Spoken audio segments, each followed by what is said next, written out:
Po takohemi sot në këtë mbledhje të qeverisë, të dytën brenda kësaj jave, për të marrë edhe disa vendime të tjera shumë të rëndësishme për vendin dhe veçanërisht për jetën e qytetarëve tonë.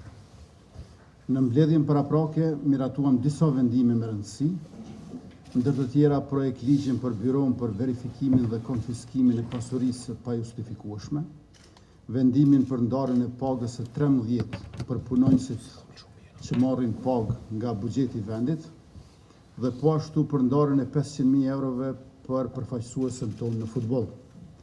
Jemi mbledhur sërish për të marrë tash vendime të cilat gjithashtu nuk presin e të cilat gjithsesi lehtësojnë e begatojnë përditshmërinë e qytetarëve tonë.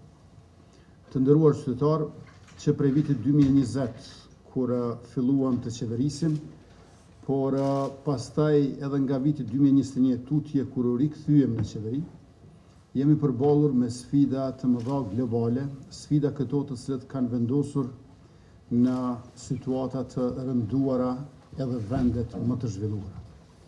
Por ajo që mund të them me bindje të plot është se secilës prej këtyre sfidave jemi përgjigjur përsëmbari me seriozitet e sinqeritet dhe kemi ndihmuar secilën kategori shoqërore, natyrisht më shumë ata të cilët kanë më shumë nevojë.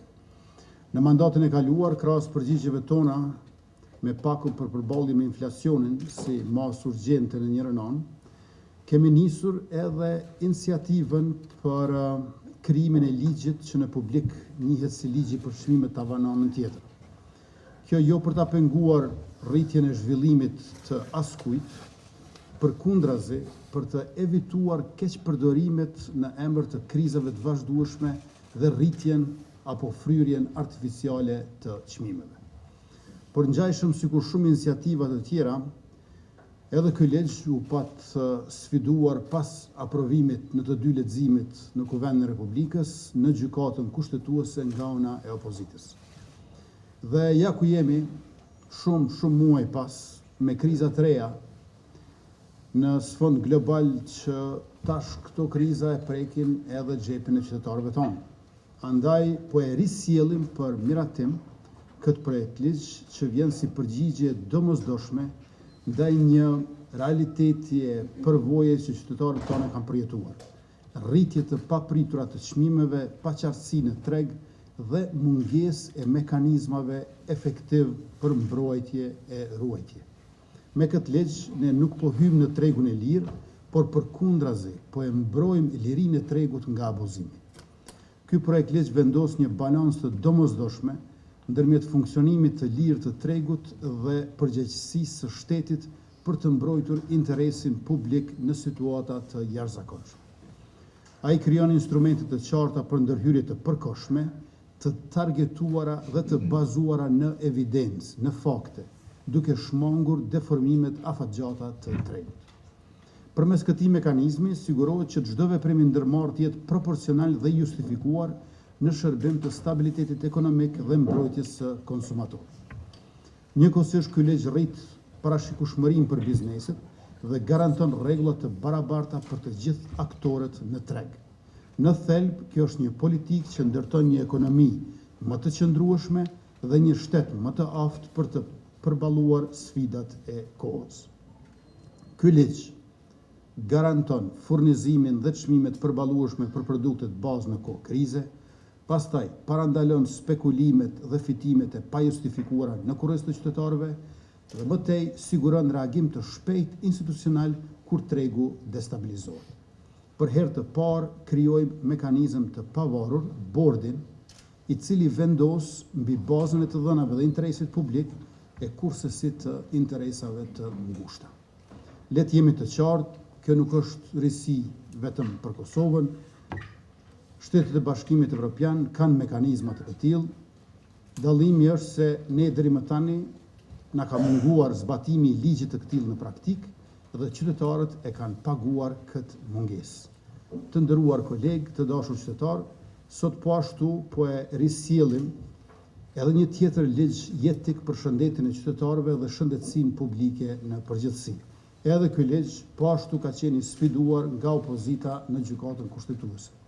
por siç jemi zotuar, nuk do të ikim fjalës e shmangemi përgjegjësisë. Sot në rendite e kemi edhe projekt ligjin për sigurimet shëndetësore.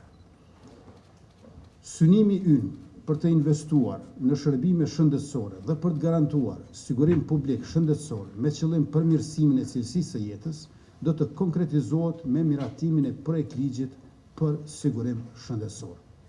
Përmes këtij projekt ligji kemi synuar dhe synojmë që njerëzit në nevojë të kenë mbrojtje më të mirë sociale, duke ndikuar në uljen e varfërisë dhe të pabarazive.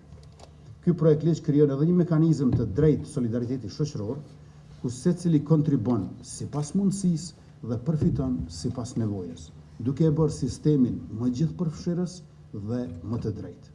Ai vendos themelët për një financim të qëndrueshëm të shëndetësisë, i cili nuk varet nga rrethana të përkohshme, por garanton siguri afatgjatë për të gjithë qytetarët pa dallim. Përmes këtij modeli, ne synojmë të ulim pabarazit në qasje ndaj shërbimeve shëndetësore dhe të forcojmë besimin e qytetarëve në sistemin publik. Në të njëjtën kohë, ky është një hap i rëndësishëm drejt modernizimit të sektorit shëndetësor dhe përmirësimit të standardeve të trajtimit. Kjo reformë bën shtetin më të fortë në përmbushjen e detyrimit themelor, mbrojtjen e jetës dhe mirëqenies së qytetarëve.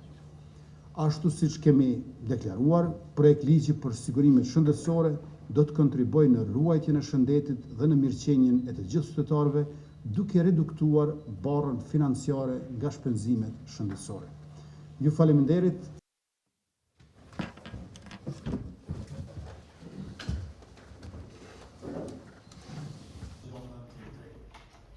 Përmes këtij mekanizmi sigurohet që çdo veprim i ndërmarrë të jetë në rregull të barabarta për të gjithë aktorët në treg. Në thelb qërës dhe më të drejtë. Ai vendos themelët për një financim të qëndrueshëm, garanton siguri afatgjatë për të gjithë qytetarët pa dallim. Qytetarëve në sistemin publik. Në të njëjtën kohë, ky është një hap i rëndësishëm drejt modernizimit instrumente të qarta për ndërhyrje të përkohshme, të targetuara